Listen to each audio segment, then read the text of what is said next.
Hello and welcome to the Man Panel. My name is Michelle Marchant Johnson and I'm your host for this series, and I'm also known by many as your guide to the right guy. And I'm very excited about this event because this event has come to pass as a result of your requests that you'd like to hear from more men and get more from the male perspective on love, dating, and relationships, and some unique insights into their hearts and minds so that you can have more successful relationships with them. I'm excited about this event, and I'm excited to introduce to you our wonderful guest today. His name is Devon Kerns. Welcome, Devon. Hey, everybody. I'm excited to be here. Thanks for the invite. So happy to have you here. So before we get started, I'm just going to share a little bit about you with our audience, and then I'll also have you share a little bit more about yourself and how you came to do the work that you now do in the world. Sounds like a plan. Okay, so many people refer to Devon as the rock star of dating. Devon has made it his mission to empower 1 million single professionals by the end of 2016. Love it, baby. To help 1 million of them cut through the usual pitfalls of dating and finally find the crazy and passionate love they have dreamed of. With more than 10 years of coaching 1,000 single professionals around the country on relationships, emotional intelligence, and lifestyle management, Devon has devoted himself to helping men and women master the art of knowing themselves well enough to get what they really want out of dating, relationships, business, and love. In his dedication to finding solutions, Devon has created simple tools and action steps for single professionals that allow them to experience real results before and during their journey to find love. These same tools and action steps can and should be applied to all areas of life, including business, sales, and leadership. So I think this is going to be a really interesting conversation today, Devon, because many of us wish we could have been or could be rock stars of dating. Many of us don't ever feel like we achieved that. And I know for many of the women on the call that might even sound like an impossible dream. And I love that you have the perspective coming from a male, being a male yourself, but also that you've also worked with both men and women. And I know that'll be something that will be really valuable for you to share. So just give us a little bit more about yourself personally and how you came to do this wonderful work you're doing in the world, please. Well, if I had several hours, I might be able to tell the whole journey that led to here, but I'll try and not bore you with all the details and stick to the important things. I really do feel like this is a calling. I always tell people that dating chose me. I did not choose the dating space because I would have never even imagined working in this world. But one of the most important things for me to look back on the journey that led me here was how many times I ended up working with women, even though that was never really a part of my goal. As an example, it goes all the way back to high school. I was the straight guy that was always invited to slumber parties, and I just sit there watching the women talk, and they never even finished a sentence, and they all understood what they were talking about, and I'm sitting there as a man going, I don't understand what's happening, but this is amazing. And I was just fascinated by the way the woman's mind works and how different it was from mine. And then you fast forward a few years, and I'm coaching soccer, and I go in to coach a boys team and work with these boys, get them ready for competitive soccer, and I was given a girls team. So I had 18, 12, and 13-year-old girls, and I'm like, oh my gosh. And I stayed with the same core 13 girls until they were 18 and 19 years old. So I experienced that amazing journey from 12 and 13 to 18 and 19, and they would come to me with some really interesting challenges because they felt like they couldn't tell their parents without judgment, and they couldn't go to their friends because the friends didn't really have the experience. And so they ended up coming to me a lot, and some questions that I probably did not want to be talking to 18 and 19-year-old girls about, but I was there to support them and love them, and again, just fascinated by it. And then you fast forward into my business journey in sales, and I ran an organization of thousands of people across the nation, traveled almost 20 days a month, and went from Florida to Alaska and everywhere in between. And I had a predominantly female-based sales force, and so I'm working with women again. And in this particular case, this is what really brought about a lot of the knowledge that I come from now, and that was these women were most of them were married 5, 10, 15 years in, and we would work with them and excel their business, and then there would be a decline in their production, and I'd fly out to see what was going on, and inevitably it had nothing to do with business. It always had to do with their relationship and their marriage and the struggles around that, and they're staring at divorce. And I didn't get to do what I thought I was there to do, which was the business side. I ended up being a counselor to these married couples, and I found a lot of common denominators, some of which we'll probably talk about a little bit later. But those common denominators, I realized, 2-3 years ago when I decided to go head first into the dating space, that I can't work with relationships because in many cases we chose the wrong partner out of the gate, and we knew it the first week to 6 weeks of dating. And for whatever reason, we were lonely, or we thought they'd change, or whatever it may be. We assumed that we would be able to fix that problem instead of choosing the right partner. So I decided to move into dating and dating coaching and working with people that are still single, because in our crazy world today with 140 million singles in the US, it's craziness. And I'd rather help people find themselves and know exactly what they need in a partner, so that when they choose that partner, it was somebody that's conducive to creating a loving environment. And that's much easier to do when you're single. So there is hope. And I've been very successful at doing that. So I'm here to really assist in that process and help people find what they really, truly want, and what they really, truly need, to be honest. And it's not always what you think it is until we're kind of called out on it. So that's my journey, and I'm sticking to it. Okay, I love it.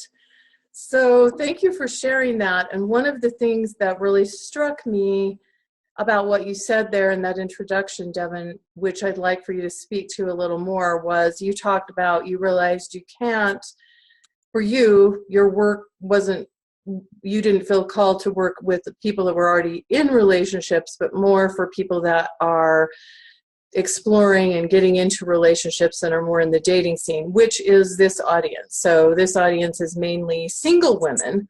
So I'm wondering if you can share with us some tips or some ideas as to how women can refine that process in perhaps the stage that they're in before they're in the wrong relationship and feeling stuck or feeling unhappy or facing that divorce that you were talking about. Yeah. The first way I like to start off conversations like this, particularly if it's from a man's perspective, speaking directly to women, and particularly with this kind of call that you put together in this kind of series that you put together, I think the number one thing that I can say to women right now, first and foremost, and if you can't take this in, really the rest of anything we're going to talk about is not nearly as effective. And the number one thing I want you to take in is there are great men out there, and there's a lot of them. Sometimes we do really dumb things, but they're still great, right? Their core is great. They're not narcissists. They're not anything else. And on behalf of those great men, I want you to hear me when I say, we love you and I love you.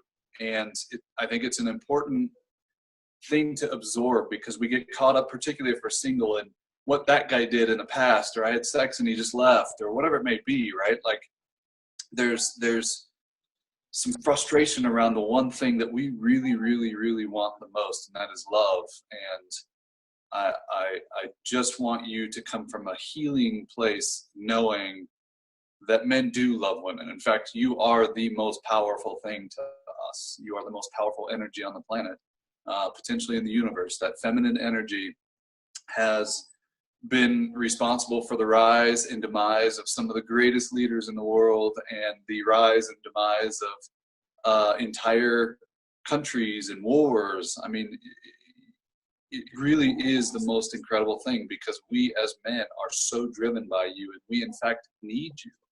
And it may not feel like that when we involve ego, but if you have the conversations I have with men, there is a deep, deep, deep-seated need to feel needed by women in a way that no other relationship can be fulfilled, and that's that protector, provider, pursuer role. And we can apply some of those ideas to business and our passion and our heart, and when we go all in, we're all in, but it's just not the same. It's not the same as winning that woman over and winning that woman over and feeling empowered by her feminine energy. And I think it's important to start there. And then to get to your question, my number one rule is take a deep breath. We're in a huge transition right now, from a perspective of what we think relationships should look like, and it's very confusing. We tend to look back on the past and say, man, I just wish it could be like it was, before the internet, before dating sites, before we had choice, before yada, yada, yada. And the reality is it wasn't that much better back then. It might have been less confusing, but there's a reason why we've still got a 50% divorce rate today, and that is people that were married pre-internet and everything else still made the wrong choice. And it's finally acceptable to get out of those relationships. It's one of those things where they're realizing they need to feel empowered, they need to be happy, and they're stepping out of it because it's okay. But people are in relationships that were miserable, and we're in a transition right now where I think for the first time in history, we can actually, because of the internet, because of social media, because of these dating sites, we actually can find that special person who is a perfect match for you and a perfect match for me. And those aren't always the same thing. It's not them being perfect. It's just you can find the right person for you, because we're not limited to a 10-mile radius around our house or walking into a bar and thinking that that one guy is my soulmate. And when you have that addiction to the idea that he's it, I'm just going to meet him at a coffee shop right down the street from my house, and you don't realize that it takes a little bit more to find that person. But when you have done the work, when you put in the time to really recognize what you need, he can show up from anywhere, and you can find him anywhere in today's world, and you have that fortunate thing. So be excited that it's actually easier today than more than ever to find that special man. The reason why you haven't yet, most likely, is because you really have not done the work to figure out exactly who he is and what you need. And that's the work that we have to do together. And once you've done that, it's kind of like what we call the red Corvette syndrome, right? You're driving your, whatever it may be, your Honda, and you really just wanted a red Corvette, and you go down and test drive the red Corvette. We take for granted the process that it takes to end up on the lot where a red Corvette would be. In other words, I'm not going to go to a BMW shop to end up driving a red Corvette, because odds are BMW doesn't have red Corvettes. Now, if you wanted a BMW, guess where you go? The BMW shop or whatever they're called, dealership. As soon as you get into that red Corvette and you feel the emotion of being behind that wheel, you feel the speed, and you get that emotional attachment to it, and you're picking out the colors, and you're thinking about the interior, you're thinking about all the details, and there's so much emotion and excitement around that, and you know everything that you want in that car. As soon as you get out of that car and you're done test driving it, and you get back into your Honda and you're driving down the road, what do you see everywhere? You see red Corvettes. Why? It's not because you are so special that the rest of the world wanted to be like you and went out and bought red Corvettes. It's because your brain did the work. Your brain now is so hyper-focused with emotion behind it that you want that specific car that it can easily spot that car everywhere. And you start seeing red more than anything else. And the same thing applies to your dating life. I'm sure you have friends that are like, oh, you're just too picky. And I'd say, tell your friend to fly a kite, because you must, in this crazy world with so much choice, you must be absolutely clear on the interior, the exterior of the man that you want to drive. I don't know what I'm saying right now, but I don't know if that sounded dirty or what, but the man you're really looking for, You need to know how he walks, how he talks, and what excites you and what kind of humor he has versus the different variations of humor that are out there. When you say you think you know what you want, as an example, and many women say this is why I'm bringing it up. We get a lot of women that say, I want somebody that's honest. And my first reaction to that is, well, the opposite of that is very obvious. Like, who wants somebody that's dishonest? So the fact that we're even saying that in and of itself is kind of silly, because nobody's walking around going, I want a dishonest person to be in my life. That's not the goal. More importantly, what version of honest do you want? Because I could be talking to this woman on my right who is absolutely okay with a blunt honesty. And then I could be talking to more of an introverted, softer woman who, if she walked out in a dress and that dress just looked ugly and he was like, baby, that dress is ugly, she's going to take that in a completely different way than this other woman would. And so we have to even take the words that we use, like honesty, and decipher our own version of what we need from that other person. Because if we don't look for that in that way, you'll get an honest person, but you might get a hyper honest person, and then you can't really handle that. And that's where a lot of that bickering and fighting comes from. So it's about doing the work, and it's about capitalizing on your ability to basically order a man off a menu. And if you could do that, that's kind of why we created this thing called the love menu too, which is so much fun. But what does it look like? What are the appetizers? What do you need to see in those first 5 dates? And then what are the main dishes, the values and standards that you have to see? And then you can put together the dessert menu. And the dessert menu is everything that has to do with kissing and touching and sex and all the fun stuff that we tend to skip towards because we fall for that easiest because of chemistry and biology. But if you haven't put together the menu prior to, and you haven't done the work on all the must-haves, then you're going to fall for dessert all the time. And eating too much dessert isn't the healthiest choice, right? So my suggestion to you is do the work and figure out exactly what you're looking for. Yeah, I really love where you're coming from on this, Devon, because I've also found this to be really true with my clients as well. I think for most women, at some point along the way, we've made a mental list or maybe even a physical list of some of the top qualities or characteristics that we might want in a man. And sometimes it does tend to be slanted towards how he looks or the chemistry piece or that sort of thing. Some of the things that you might have talked about in terms of dessert. But the heart and character qualities and really knowing how this person's going to show up in your life day after day is really essential. And another piece of work, and I think you are on the same wavelength here with me, is that I have my clients do is to get deeply in touch with not only what you want or what you think you want, but why you want it and what would make you feel most loved, cherished, adored, what your deepest love, wants, and needs really are. And it's interesting because so many times women will say to me initially, oh, I know exactly what I want. I've thought about this for years. And it's like the list, right? But I think what we're talking about here, if I'm understanding you correctly, and I really resonate with this, is we're talking about a whole deeper level of understanding, which makes it possible for a woman to see, recognize, stay out of the right guy and stay out of the weeds with the wrong guy, potentially. Yeah. Does that sound right? That's exactly right. I look at it and I think so many of us want a relationship so badly that we're afraid to filter quickly. In other words, we give people additional chances, and I'm actually not a big fan of that.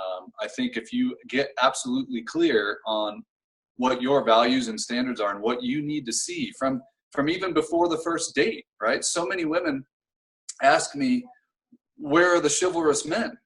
And I don't think they've gone away because I see guys doing it all the time. They're more than willing to open up the door, but you have a role in this as well, which is you need to set that standard. And one of those standards, as an example, in the beginning, before you even go on date number 1, is, do you want him to text you and ask you out? Or do you want him to be a man and pick up the phone and call you? If you have that expectation, then he needs to understand that. And it's not bad.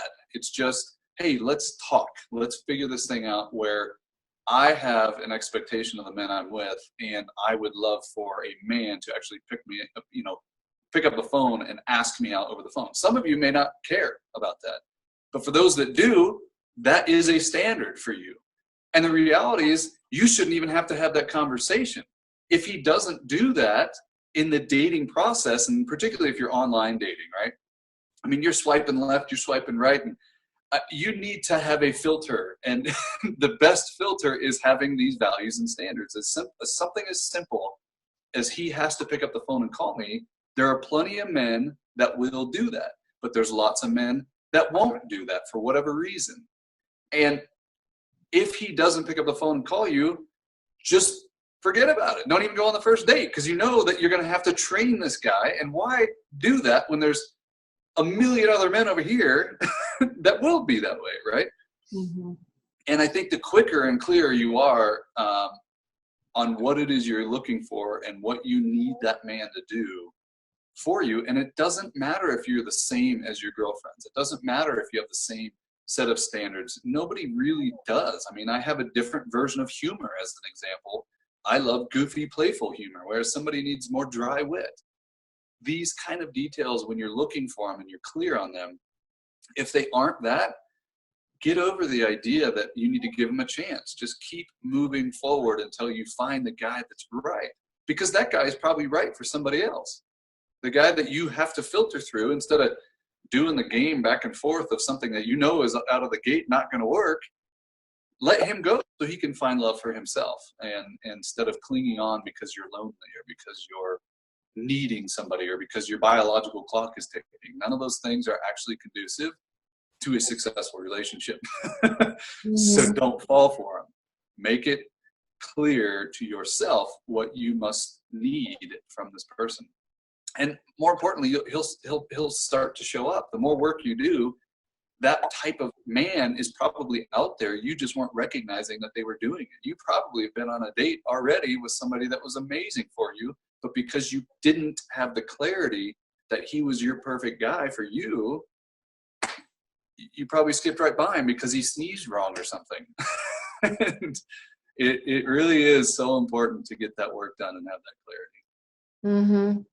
Yeah, I really appreciate this perspective, because I do think there's a lot of confusion around this. And I know for myself and for other women, we have wasted a lot of time wandering out in the weeds, kind of trying to give something a chance. And sometimes I call this phenomenon fantasy, which is believing if you invest more or you give more or you believe more or you love more or whatever, that this man is going to show up differently, or this relationship is going to morph into what you want it to be. And I know I'm a woman who met and married my husband and became a first-time bride at age 43. So believe me when I tell you I wandered out in the weeds and invested sometimes months, even years of my precious life into a relationship, which really I had my doubts about in the beginning, right? Intuitively, I kind of knew, this is probably not.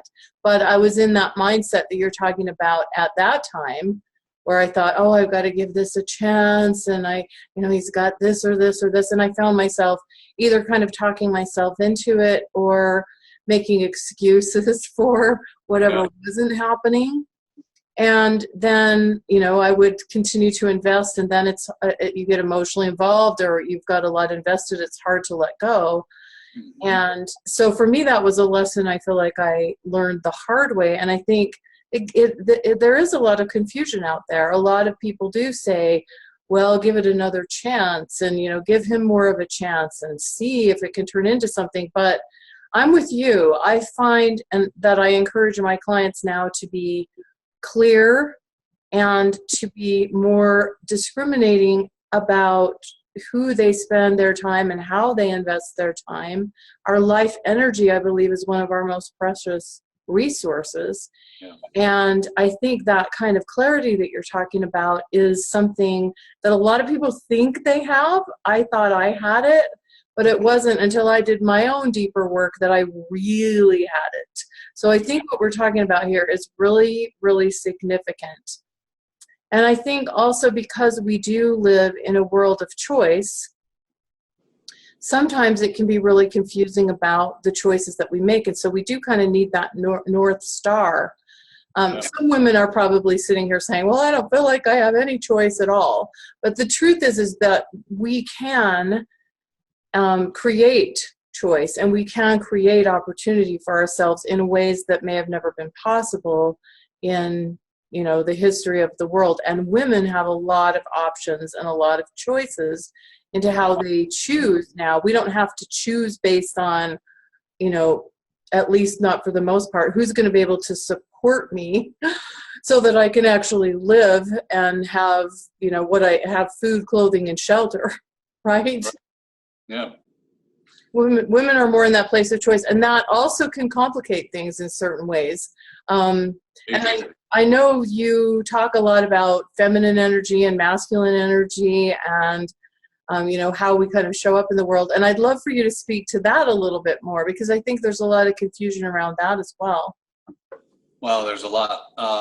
Even, you know, I really appreciate people that are in this world wanting to make a difference in other people's lives, those that would call themselves coaches. And I think that their heart and their intent usually is in a great place. But my one wish for them and for you is that a lot of them truly understand what you're talking about before you go out and start coaching people. And here's what I mean by that. Even in terms of feminine coaches teaching the feminine space, the feminine goddess, all of that stuff, they're about 90% to 98% accurate on ways that you can embrace the feminine energy. But there is one common confusion that I've found just around the feminine energy, and it's a misconception about our human side, or the lizard brain, and where everything is processed through, that we kind of ignore, because we have a tendency to talk about the feminine and the goddess. And when we're talking about those things, we're referencing more the spiritual side instead of the human side, right? What is that feminine energy, and how am I showing up in the world? And if I do the work spiritually, all that stuff is so true. But there is a genuine human feminine side.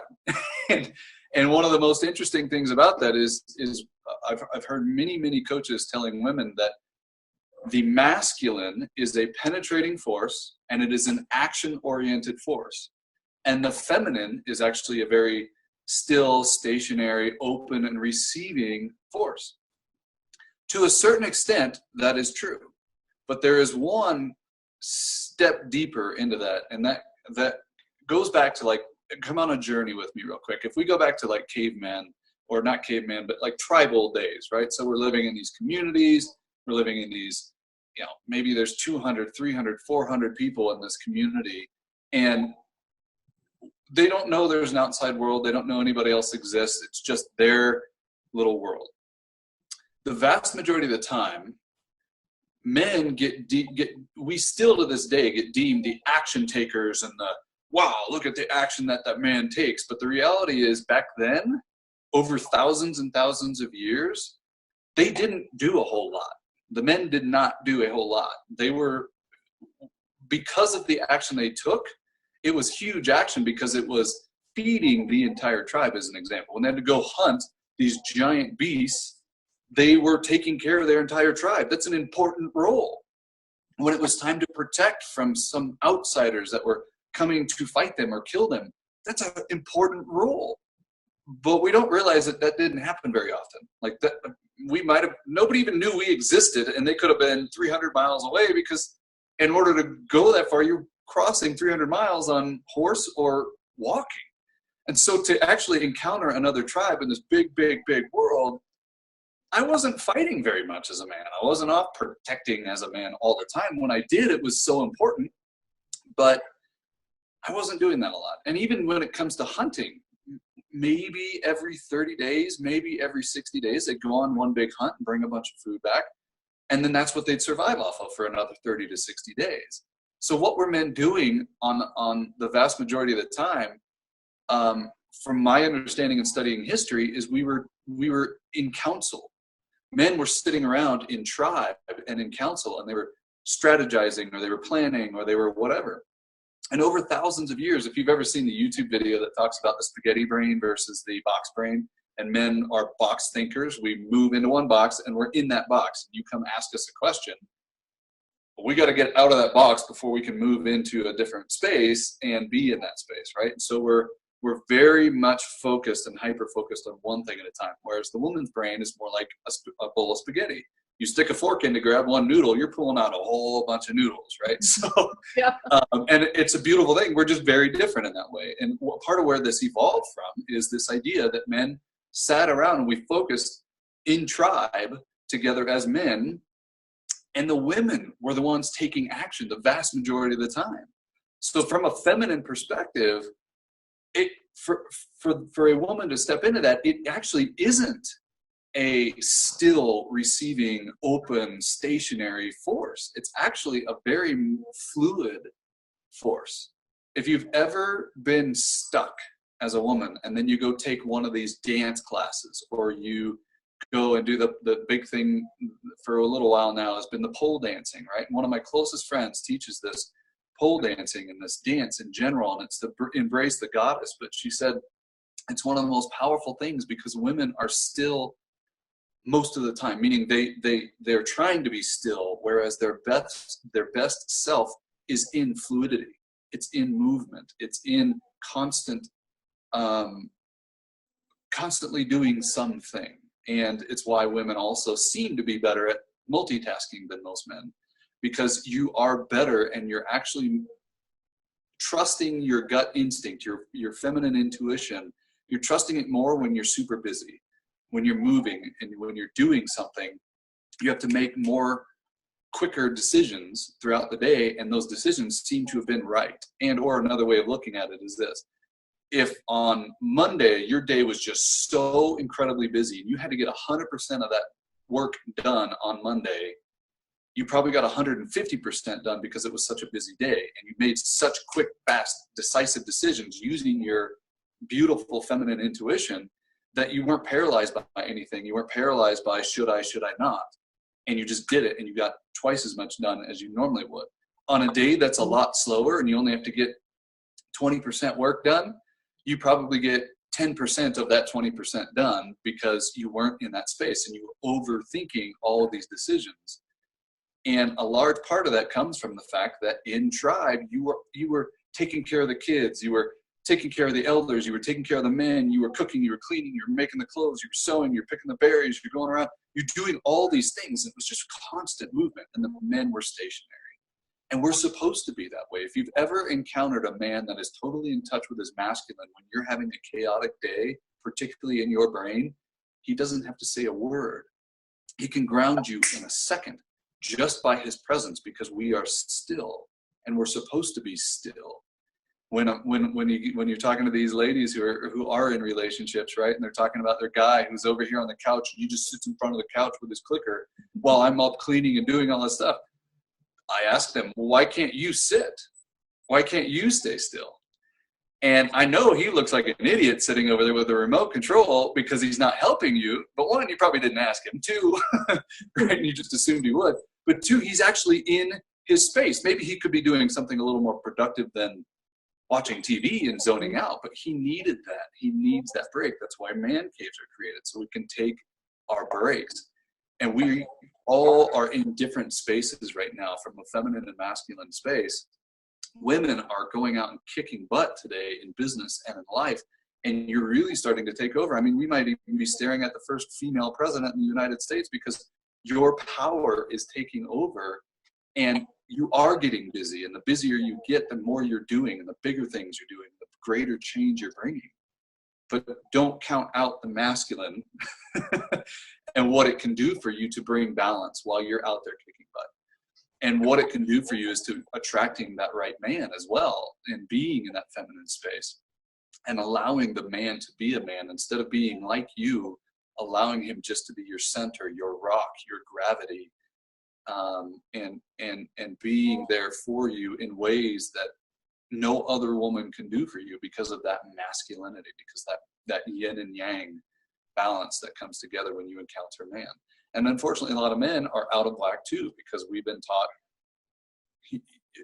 all kinds of backwards things. I don't even know where to begin with this. It's part of what I go into in the training that you'll get. But I mean, we are really backwards in the way that we are looking at the masculine and feminine today, the way we're looking at man and woman today as well. And I take a very humanistic approach, and I talk about this lizard brain, because as much as we're wanting to be enlightened beings, every thought you have is still processed through here. Every reaction you have is still processed through here. It's like flight or fight.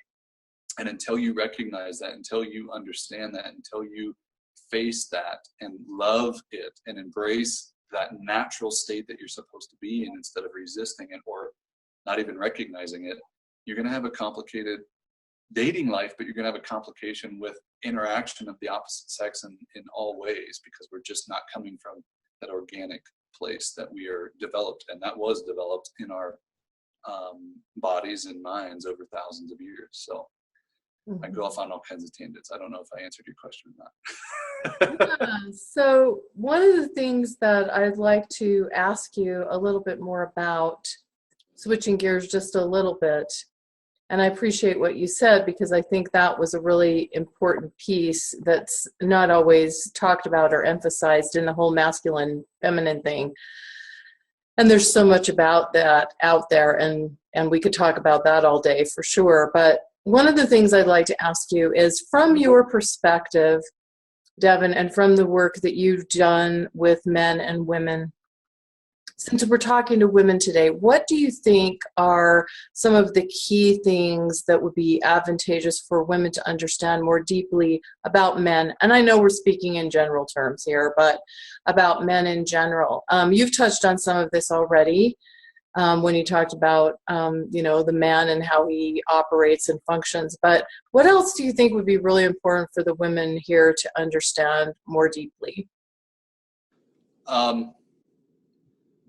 The number one thing that both men and women don't really understand about us as men, because our society kind of teaches us something that is completely backwards, and that is a question that most people think about when regarding men is that we are the less emotional creature out of the two of us.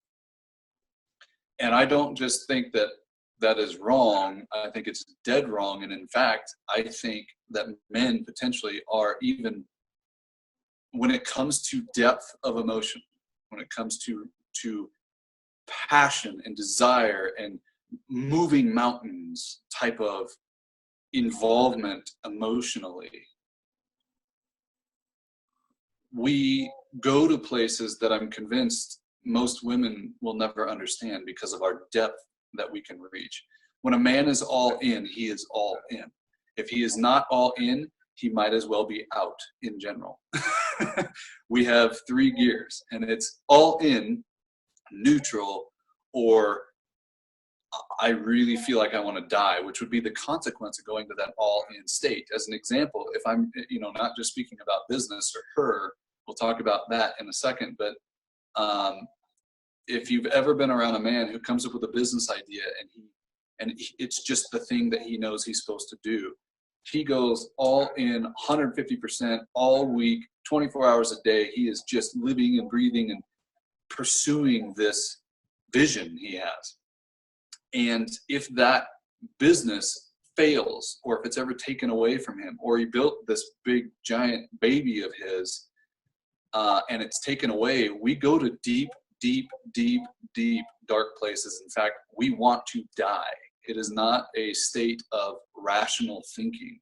This is why more men have a tendency to commit suicide than women in general, but more men have a tendency to commit suicide without a chemical imbalance.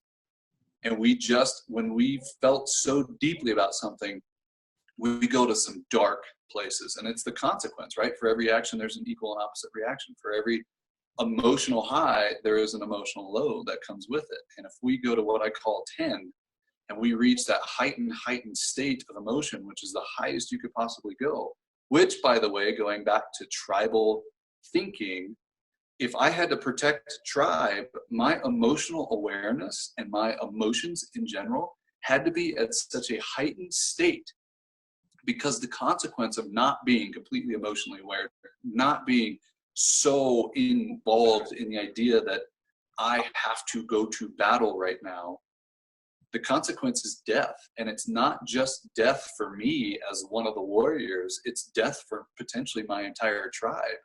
In other words, I can't go to, if we're talking to a scale of 0 to 10, I can't go to like a 3 or a 4 when it's time to go to war, when it's time to protect the tribe. I go to a 3 or 4, I'm now a threat to the entire tribe.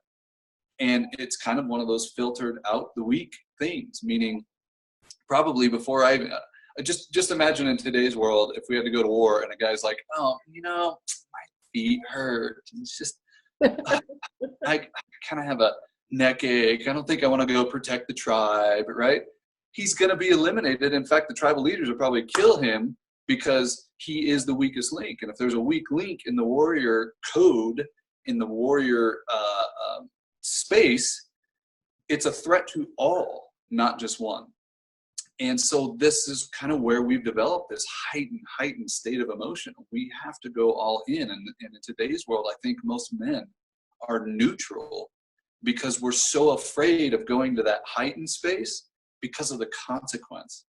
We love being up here and being super passionate. Let's talk about her now.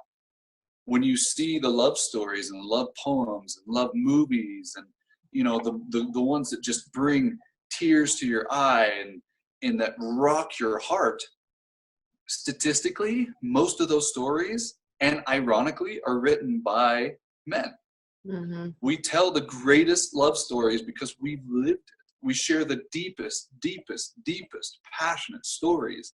And we create those moments because we actually are engineered to be in those states. We are all in. When we see her, we're all in. The Notebook, when he saw her in the first 30 seconds, he was all in. He knew he wanted to marry her. He knew he wanted her. She resisted. He kept pursuing. She resisted more. He kept pursuing. Finally, they get to date. And when they get to date, she's still resisting because it's not the guy her parents wanted to be with. So now she's conflicted. But there's just this deep connection, and he knows it. He keeps pursuing. Finally, they break up, and he goes to war because he would rather die. I mean, that was basically his own way of not pulling the trigger himself, but he's hoping to die by going to war. He comes back, and he still can't get over her, and he's still alive. And what does he do? She's engaged to somebody else, and he builds her dream home. Ladies, when we are in, we are crazy. And it has a tendency to make you run from us, actually. That guy that just pursued you and is still pursuing you today, a year, 2, 3 years later, you may want to open up and take off the blinders and recognize, maybe I am looking for that last man standing. Maybe I am looking for that guy that will be there no matter what. And when you look at story after story after story, even when I've been gone out and interviewed the top 1% of marriages, the stories that movies would be written about, he was the last man standing. He was the guy that no matter what she did, he just knew, and he was still there. And while you don't need to adapt to changing anything, it's about taking the blinders off and recognizing maybe that's 100% what I want. That man that just is totally committed to me, because we will. And I don't think that that's changed. I think the only thing that's changed is choice. And we have a lot more of it today. But when he encounters you and you can embrace his craziness that he's going to feel for you, and you don't run from it or you don't beat him up for it, because as soon as he goes crazy about you and you reject him where he feels like he has no choice, it'll send him to a dark place. And how many times does a guy want to go to that dark place before he becomes neutral? And going around full circle to my point earlier, most men today are neutral. We aren't even in a space of being your rock or being in the masculine. We have just shut off, and we're creating this routine out of fear of going to that deep, dark place because of the fact that I was willing to go all in. And many of us just aren't willing to take that risk today because we're getting beat up for it. You don't need us anymore. And that was the point you were making earlier. You don't need a man anymore. And we feel that because we need you. we still need you to be our woman, to bring out the inherent desire to be your protector, to be your provider, to be that chivalrous, amazing man who just wants to please whoever her would be, and hopefully that would be you. It doesn't take a lot when you're in a heightened emotional space to feel completely rejected. And the reason why a lot of men are walking around with a heightened ego is because we're trying, that's all the more reason why we're trying to protect that. We're trying to totally stay away from this painful place. And so we're pretending, and we're wearing the I'm tough, I don't need you, I don't need anybody kind of mindset. And we're off jumping out of planes and jumping off rocks. But I guarantee you, most men would rather have you in their life if you were just open to them being that deep, passionate, emotional self. And it can get scary and it feels weird to you because there's no way a guy could know that he's going to marry me in the first 30 seconds. This guy's just trying to get my pants. He's trying to, whatever happens in this beautiful brain of yours, odds are he probably does feel something really strong. We do a lot of dumb things around that. And sometimes that strong feeling isn't what we would call love or long-term commitment. Sometimes that strong feeling about you is biology. It's chemistry, but we're still going to pursue you the same way. We get a bad rap because he doesn't know how to he doesn't know how to communicate his emotions well. When he pursued you and then you have sex and all of a sudden he disappears. Most men I talk to don't want to be that guy. They don't want to be that guy who just gets a bad rep for taking advantage of women. Most men aren't that way. We just don't know how to deal with the fact that I was biologically all in on you and I told you some crazy stuff. I want to have your babies. Let's get married. They need some more emotional intelligence on that side of the spectrum to not say those crazy things and still feel passionate without being and saying crazy stuff. But understand that most men are not attempting to harm you, and most men are not attempting to take advantage of you from a sexual perspective or from a relationship perspective. We were just confused in our own brain as to whether this was chemistry or whether it was you or whether it was you and chemistry. And those are three very distinctly different things. Mm-hmm. Most of the time, it's going to be biological. It's not going to be you and chemistry because I just met you. So it has to be somewhat of a biological connection. What I do after that is important for men to understand, and I'm helping them understand that for the most part. But ladies, give him the opportunity and be open, and don't be afraid to give him that opportunity. And don't be afraid to not fall for it either. In other words, don't play a game, but be open without rejecting him. At the same time, give him a challenge, make him fight for it, make him work for it, because that puts us into pursuit mode. And we love pursuing, and you will keep his attention for a very, very, very, very long time, if not forever, if you just do what should come naturally to you, which is, you got to work for it. And in today's world, that's the one mistake a lot of women are making, is you're not making us work for it. Mm-hmm. And when you're not making us work for it, we don't get to know you outside of that biology and chemical level. And we need to do that. More importantly, and I know I'm speaking to women right now, but more importantly, I'm actually telling the men, it's your responsibility to say no when it comes to jumping into the sexual connection, that chemical connection, too fast. And in fact, it does nothing but serve you to actually look at her and tell her no, because you ladies know better than anybody. No is not a word you hear very often from a man when it comes to sex or kissing or passion or any of that stuff. We are usually dum-dums when it comes to that.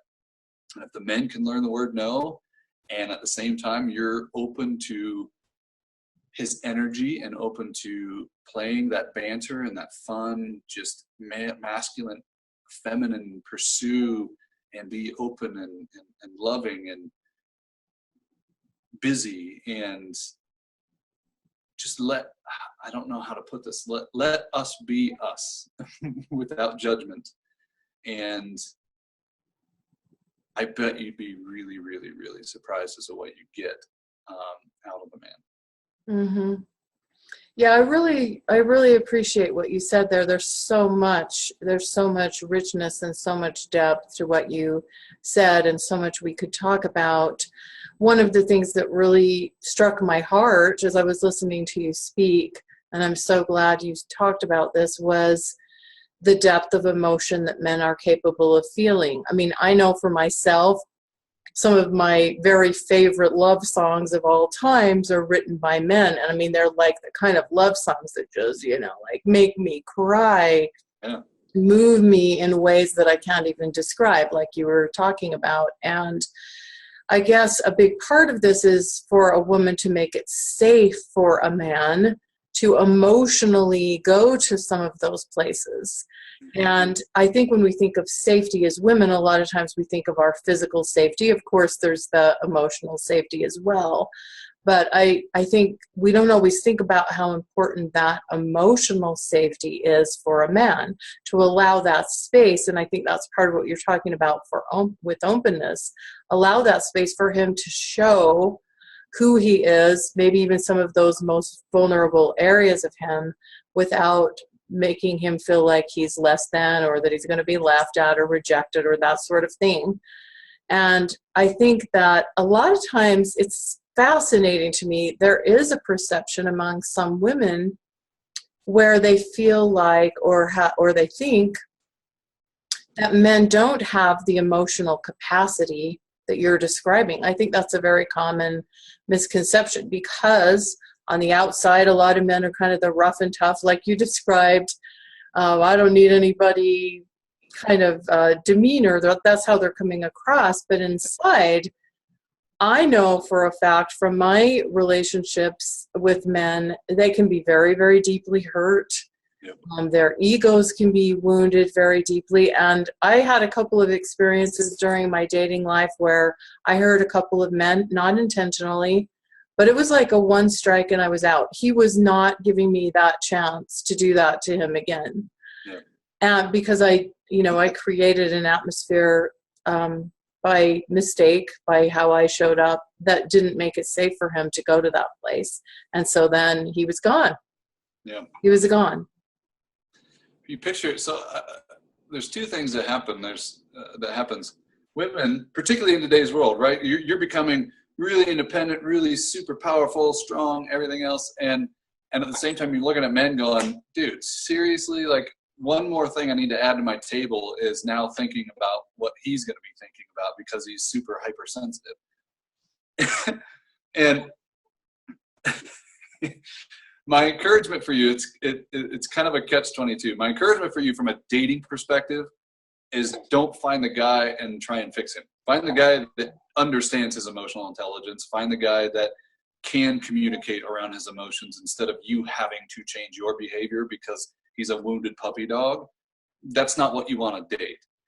But on that same note, while you're dating, there are simple things that allow for you to practice how you would show up in a relationship to continue him down that path of awarding the fact that he does communicate well with the emotional intelligence, but awarding him also for being in this crazy passionate space for you. Well, one of the ways that I'm referencing is, let's take chivalry as an example. Men are constantly trying to avoid rejection when it comes to women. We are afraid of you for the most part. Most men are that don't understand that you're just human. To us, you are a goddess. And when we go to talk to you at a bar, even, we're sweating, and we probably ran into the bathroom 3 times just to douse our face and figure out how we're going to go get the courage to even come talk to you, because we are so passionate about meeting that woman. And equally as important, we get scared off by the idea that we might be rejected. And I know everybody tries to avoid rejection, but men really, particularly with women, it's painful. Let's say he does come up, he asks you out. Now you're on date number 1, and women are talking about chivalry. Why aren't more men chivalrous today? Why don't men remember to open up the doors? Here's what the big, strong, amazing, incredible, powerful women are doing today. If you happen to be 1 foot in front of me, What did you do when you got to the door? My guess is you probably reached for the door and opened it.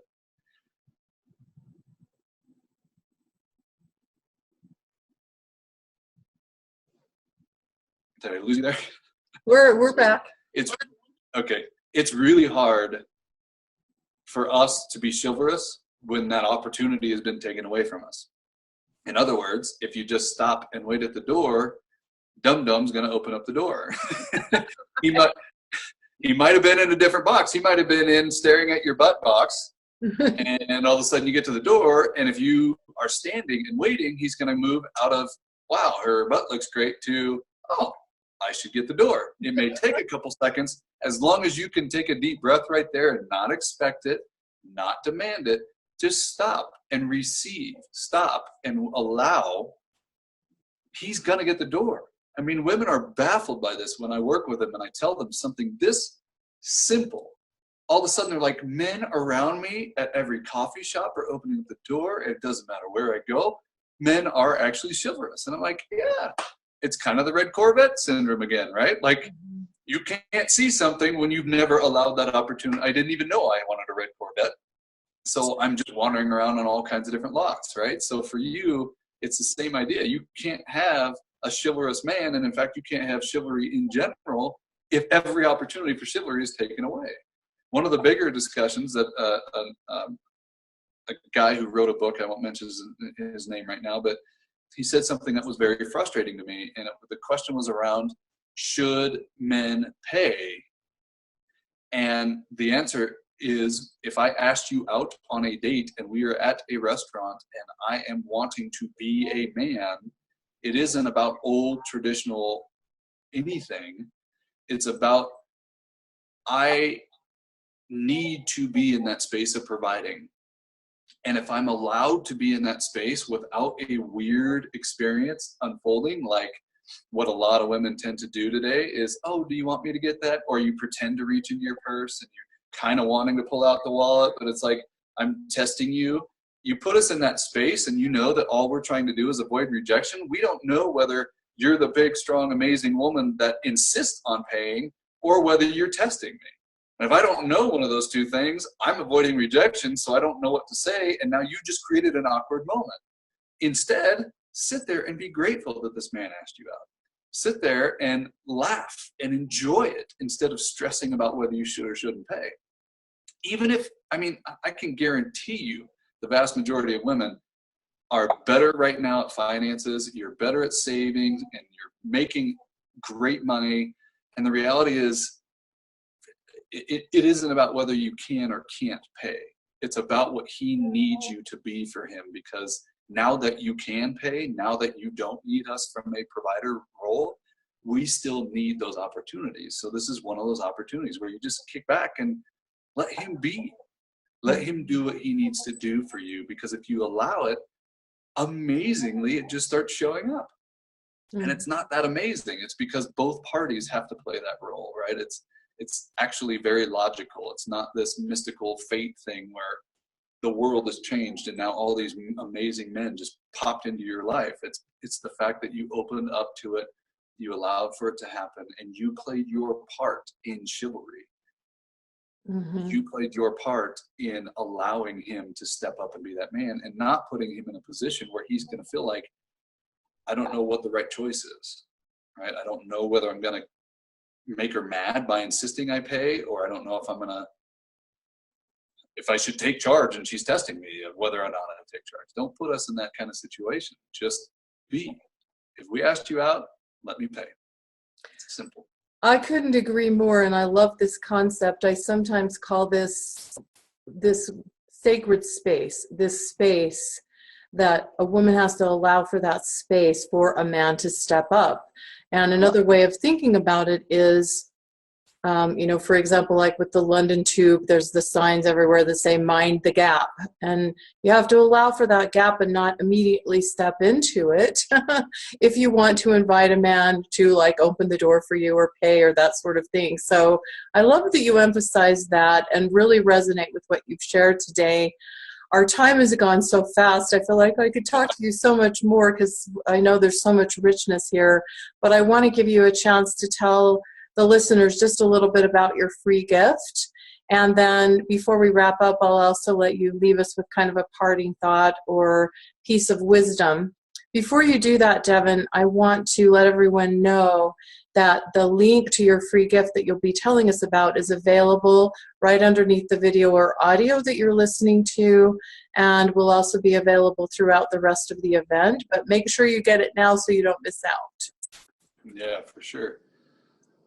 So go ahead and tell us a little bit about it, and thank you so much for offering. Thank you, and thank you for the opportunity to share this. And so a part of the mission that I'm on with those 1 million single professional women is, in fact, getting this training out to the world. It's part of the reason. I mean, it's probably one of my most valuable trainings, and I am 100% okay with giving it away for free. But the one thing that I'll ask every one of you is, just because it's free, don't disregard the value of how it's going to change your perspective on men and our emotional side, and how we really work and how to interact and work with us in terms of emotions. And it's called my Finally Understand Men's course. Finally Understand Men. And the key behind this is really truly understanding and being aware of the fact that we are hyper emotional creatures, and we have been trained and taught to run from it. And if you want to have a great man show up into your world, there's a part of the puzzle that you need to play, and we go into detail around what that looks like, so that you're in that space that we just talked about, and that is allowing him to feel safe regarding the emotions he's feeling, regarding how he can step up in this world and move mountains for you. There is a man waiting to do that. But if you're listening to basically what our society is teaching and all the TV shows and nonsense that's happening out there regarding the male-female dynamic, it isn't reality. It isn't what's going to be conducive for you creating a loving environment with someone. And as soon as you can understand this, and my encouragement too is to go out and practice it with the men in your life right now. Don't wait for a date to show up. Don't wait for the love of your life to show up to practice this. There are men everywhere. You probably have coworkers, you have clients, you are selling, you've got your dad, your brothers, your whatever it may be. Watch and observe the emotional scales, as I call them, in men. Watch your girlfriends and watch how it shows up. Watch yourself and how you can interact emotionally with men as you are encountering them throughout your day, even strangers at a Starbucks. See how they react and show up for you from an emotional perspective once you understand this. So it's a powerful, powerful training, and definitely for no other reason than please not only take it serious for yourself, but share it with women. That is my main goal, because I do believe if we hit a tipping point with enough women starting to understand how to show up in this world being super powerful and yet still allowing a man to be a man and pursue you and protect you and provide for you in new ways, not the old ways, but in new ways, and we can get clear around that, this is going to be a very different dating scene very soon, and it will be a lot less confusing if we know how to show up for each other. So please watch it, and equally as important, please share it with the women in your life who both are in relationship and single. It's just, we've got to reach that tipping point. Thank you so much. It sounds wonderful, and I encourage all of you to take advantage of this generous offer. And I want to give you an opportunity, Devon, to kind of leave us with a parting thought before we wrap up for today. My parting thought would be something that you're also going to hear in the training, but I want to drive it home right now in case you don't have time right now to go watch that training at this very moment. I call it the okayness. From an emotional perspective, if we stop asking, why am I feeling this way? And instead just stare at what you're feeling. If you're sad, if you're lonely, if you're happy, if you're joyful, and you allow it, you're okay with how you're feeling right in this moment, you begin to experience life in a new way. You can embrace the emotional side of you. And the more you do that, the more you're going to learn about yourself, particularly in terms of what kind of characteristics you need from the man who comes into your life. And you stop doing what most people end up doing, which is we tend to go out and we tend to attract and end up dating somebody that's identical to us. And when that doesn't work out, we have a tendency to go to the extreme opposite.